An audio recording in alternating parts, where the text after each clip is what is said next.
अर्जेंटिनाची राजधानी ब्युनर्स आयर्सच्या उपनगरामध्ये एक आश्चर्यचकित करणारी घटना घडली आणि एका नदीच्या पाण्याचा रंग बदलून अचानक गडद लाल झाल्याचं पाहायला मिळालं।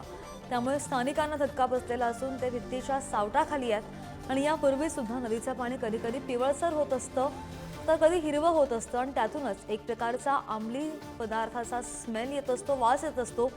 आणि यावेळी नदीचं पाणी गडद लाल होणं एखाद्या रक्तानं भरलेल्या प्रवाहासारखं भासत असल्यामुळे भीती वाढत असल्याचं स्थानिकांचं म्हणणं आहे। यावरून नागरिकांमध्ये बरीच चर्चा रंगती आहे। कॅरिबियन समुद्रामध्ये भूकंपाचा जोरदार धक्का बसलेला आहे आणि त्यानंतर त्सुनामीचा इशारा जारी करण्यात आलेला आहे। केमन बेटांच्या नैऋत्येला कॅरिबियन समुद्रामध्ये 7.6 तीव्रतेचा भूकंप झाला आणि त्यानंतर काही बेटं आणि देशांनी सुद्धा किनारपट्टीजवळील नागरिकांना त्सुनामीचा इशारा देत सतर्क राहण्याची सूचना केली आहे। भूकंप स्थानिक वेळेनुसार संध्याकाळी 6:30च्या सुमारास झाला आणि त्याची खोली 10 किलोमीटर अंतरावर होती। तसं केंद्रबिंदू केमन बेटांमधील जॉर्ज टाउनपासून 130 मैल नैऋत्याला होता आणि युनायटेड स्टेट्स जिओलॉजिकल सर्व्हेनं ही माहिती दिली आहे। नैऋत्य चीनमध्ये भूस्खलनानंतर बेपत्ता 29 जणांचा शोध घेण्यात यश आलंय। 2 जखमींना जिवंत बाहेर काढण्यामध्ये आलेलं असून 200 जणांना स्थलांतरित करण्यात आलेलं आहे। नैऋत्य सिचुआन प्रांतामध्ये दरड कोसळली आणि ही दरड कोसळून 10 घरं गाडली गेली। शेकडो रहिवाशांना स्थलांतरित व्हावं लागलं आणि त्यानंतर चीनच्या बचाव पथकानं किमान 29 जणांचा शोध घेतलाय। जुलियन काउंटीमधील एका गावामध्ये दरड कोसळली आणि त्यानंतर आपत्कालीन व्यवस्थापन मंत्रालयानं अग्निशमन दलासह शेकडो बचाव कर्मचारी तैनात करण्यात आले।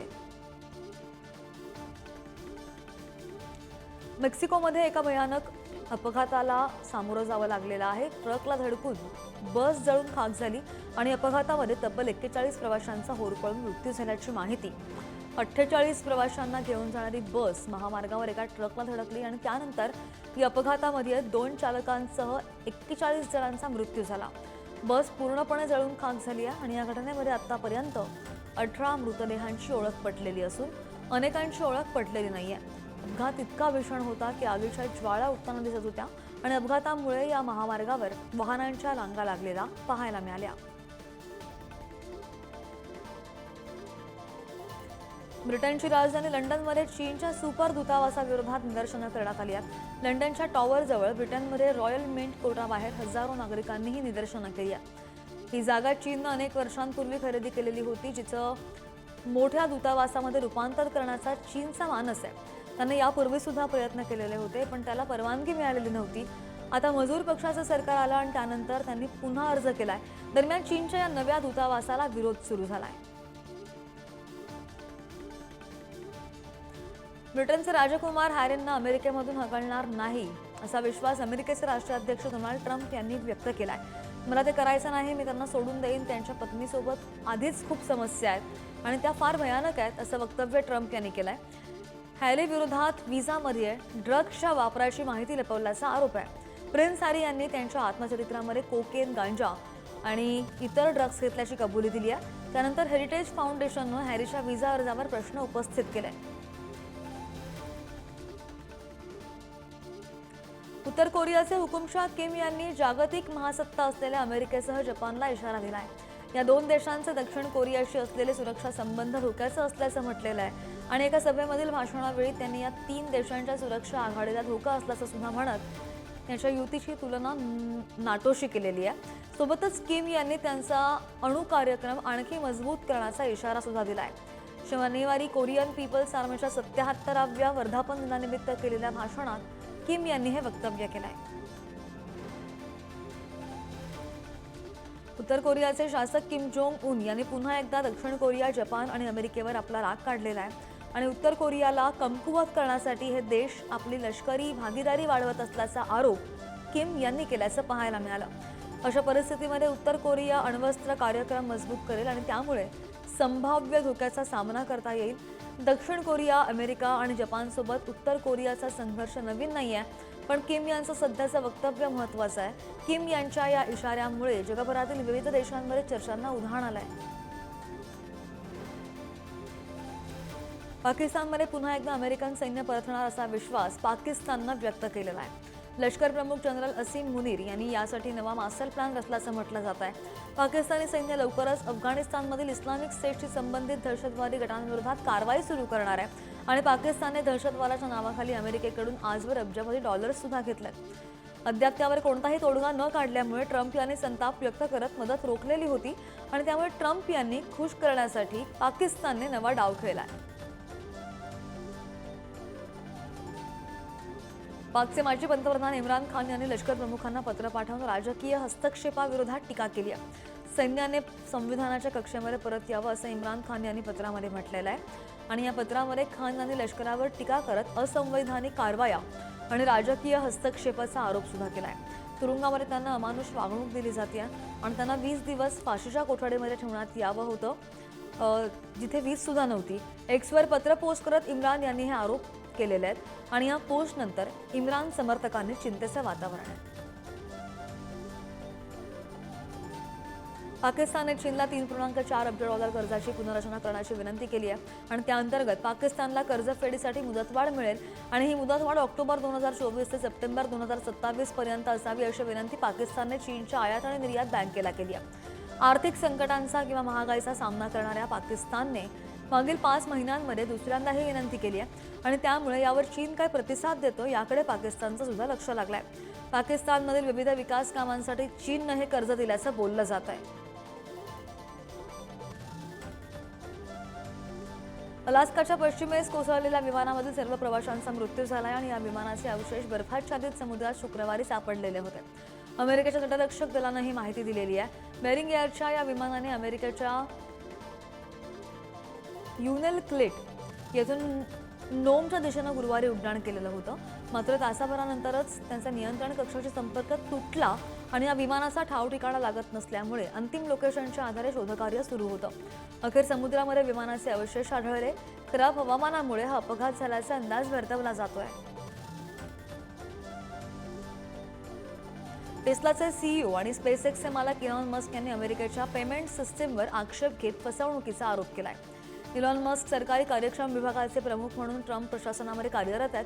सरकारी पेमेंट सिस्टीममध्ये मोठ्या प्रमाणामध्ये गोंधळ असून दरवर्षी 100 अब्ज डॉलर्सच्या चोरीचा आरोप इलॉन मस्क यांनी केलाय. या संदर्भामध्ये त्यांनी एक्सवर एक पोस्ट केली आहे आणि या पोस्टमध्ये मस्क यांनी वित्त विभाग आणि सरकारी कार्यक्षमता विभागाने सरकारी देयकांवर देखरेख ठेवण्यासाठी नियमावली तयार केली आहे. इलॉन मस्क आता टिकटॉक ॲप सुद्धा खरेदी करतील असं बोललं जात आहे, कारण की त्यावर मस्क यांनी स्वतः ही प्रतिक्रिया दिली आहे. मस्क यांनी टिकटॉक संदर्भात केलेल्या टिप्पण्या द वेल्ट ग्रुपनं ऑनलाईन प्रसिद्ध केल्यात. वेल्ट ग्रुपने एका शिखर परिषदेचं आयोजन केलेलं होतं, ज्यामध्ये मस्क व्हिडिओ कॉलद्वारे सहभागी झालेले होते आणि त्यावेळी मी टिकटॉकवर बोली लावली नाही असं मस्क यांनी स्पष्ट केलंय. ट्विटर खरेदी करणं कठीण होतं आणि वेदनादायक होतं असं सुद्धा त्यांनी एका पोस्टद्वारे स्पष्ट केलंय. 5 वेळच्या जगज्जेत्या मॅक्सन कार्लसननं आपण यापुढे आंतरराष्ट्रीय बुद्धिबळ महासंघाच्या स्पर्धांमध्ये खेळणार नसल्याचं स्पष्ट केलंय. कार्लसननी सहमालकी असलेल्या फ्रीस्टाईल चेस प्लेयर्स क्लब आणि फिडे यांच्यामध्ये सुरू असलेल्या वादाच्या पार्श्वभूमीवर त्याने हा निर्णय घेतलाय.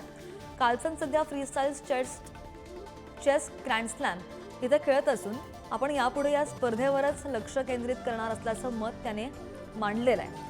पारंपरिक बुद्धिबळाला धक्का लावण्याचा आपला कोणताही हेतू नसल्याचं तो म्हणाला आहे. लाहोरमध्ये गद्दाफी स्टेडियमवर पाकिस्तान विरुद्धच्या सामन्यामध्ये न्यूझीलंडचा अष्टपैलू खेळाडू सचिन रवींद्र हा गंभीररित्या जखमी झालाय. झेल पकडण्याच्या प्रयत्नामध्ये चेंडू त्याच्या चेहऱ्यावर आदळला आणि त्यामुळे मोठ्या प्रमाणामध्ये रक्तस्राव सुरू झाला. रक्तबंबाळ झालेल्या सचिन रवींद्रला मैदानाबाहेर नेण्यात आलं. दरम्यान मालिकेतील पहिल्या सामन्यामध्ये पाकिस्तानचा न्यूझीलंडकडून पराभव झाला आणि चॅम्पियन ट्रॉफीच्या अगोदर पाकिस्तान आणि न्यूझीलंड तसंच दक्षिण आफ्रिकेमध्ये एकदिवसीय तिरंगी मालिका सुरू आहे.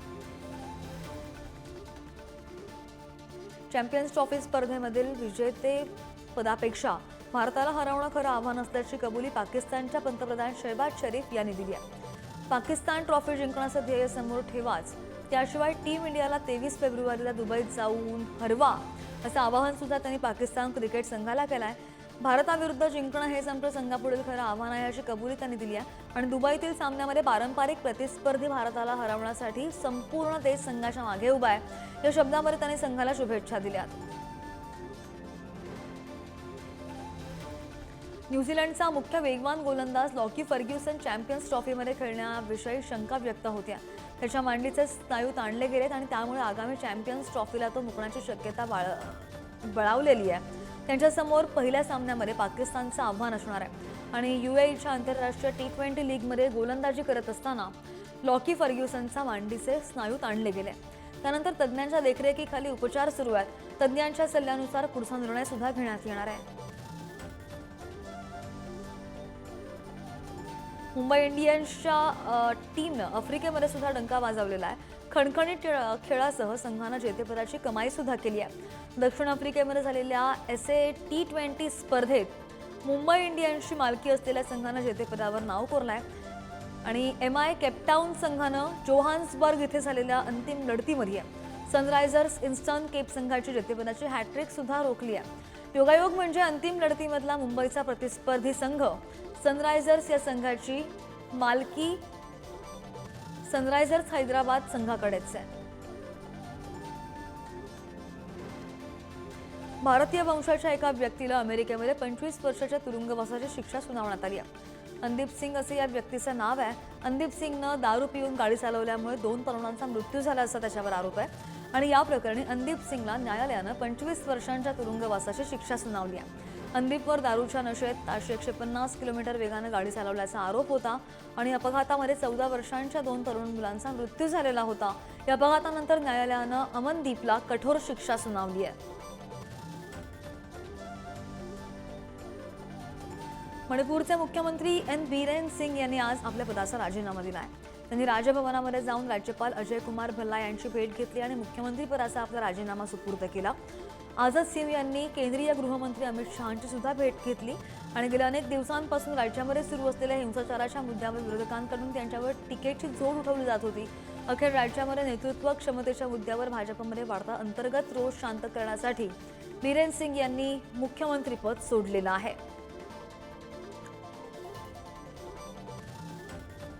दिल्ली विधानसभा निवडणुकांमध्ये भाजपने विजय मिळवला तर सत्ताधारी आपला पराभवाचा सामना करावा लागलाय. आपला पराभवानंतर दिल्लीच्या मुख्यमंत्री आतिशी यांनी उपराज्यपाल VK सक्सेना यांची भेट घेतली आणि मुख्यमंत्रीपदाचा राजीनामा दिलाय. गेल्या वर्षी 21 सप्टेंबर रोजी आतिशी दिल्लीच्या मुख्यमंत्री बनलेल्या होत्या आणि त्या दिल्लीच्या 3ऱ्या महिला मुख्यमंत्री होत्या. आतिशी यांनी दिल्लीच्या मुख्यमंत्रीपदाचा राजीनामा दिल्यानंतर उपराज्यपाल VK सक्सेना यांनी 7वी विधानसभा सुद्धा बरखास्त केली आहे.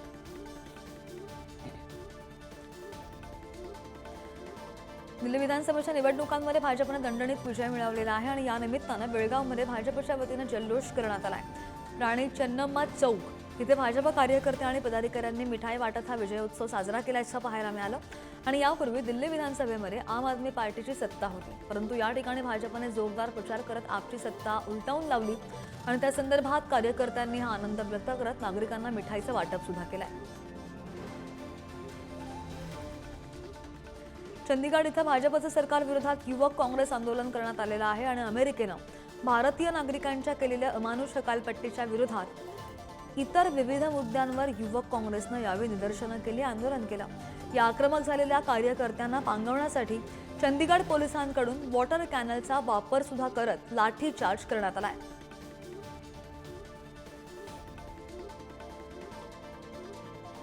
दिल्ली विधानसभा निवडणुकीमध्ये निवडणूक लढवणाऱ्या 699 उमेदवारांपैकी 31 वर्षाचे भाजपचे उमंग बजाज सर्वात तरुण आमदार ठरलेले आहेत. त्यांनी राजेंद्र नगर मतदारसंघामधून आपचा उमेदवार तसा पराभव केलाय आणि या निवडणुकीमध्ये सर्वात ज्येष्ठ उमेदवार 73 वर्षांचे तिलकराम गुप्ता ठरलेले आहेत.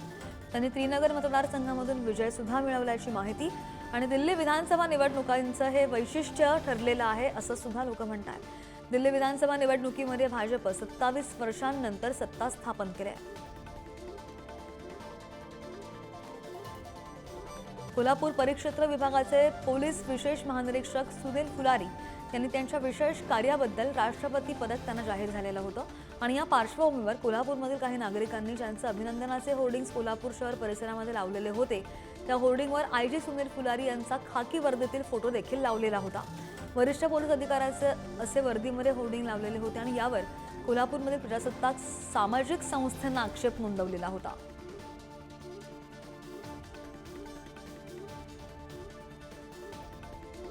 केंद्रीय लोकसेवा आयोगानं नागरी सेवांसाठी घेतल्या जाणाऱ्या प्राथमिक परीक्षांसाठी अर्ज करण्याची तारीख आता 18 फेब्रुवारीपर्यंत वाढवण्यात आल्याची माहिती आहे. आयोगाच्या संकेतस्थळावर यासंबंधी नोट प्रसिद्ध करण्यात आलेली आहे आणि यापूर्वी ही तारीख 11 फेब्रुवारी होती. UPSCनं मुदतवाढीचं कारण दिलेलं नाही आहे. मात्र भारतीय प्रशासकीय सेवा किंवा भारतीय परराष्ट्र सेवा आणि भारतीय पोलीस सेवा यांसह नागरी सेवांसाठी अधिकारी निवडण्यासाठी UPSC दरवर्षी 3 टप्प्यांमध्ये परीक्षा घेते. उत्तराखंडचे माजी मुख्यमंत्री रमेश पोखरियाल यांची मुलगी आरुषी तिची मुंबईतल्या 2 निर्मात्यांनी फसवणूक केल्याचं समोर आलंय. उघडकीस आलंय.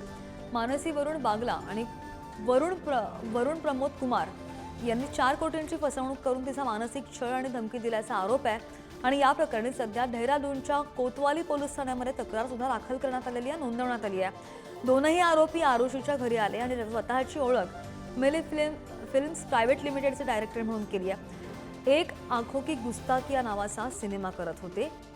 त्या सिनेमामध्ये शनाया कपूर आणि विक्रांत मेस्सी यांची मुख्य भूमिका होती.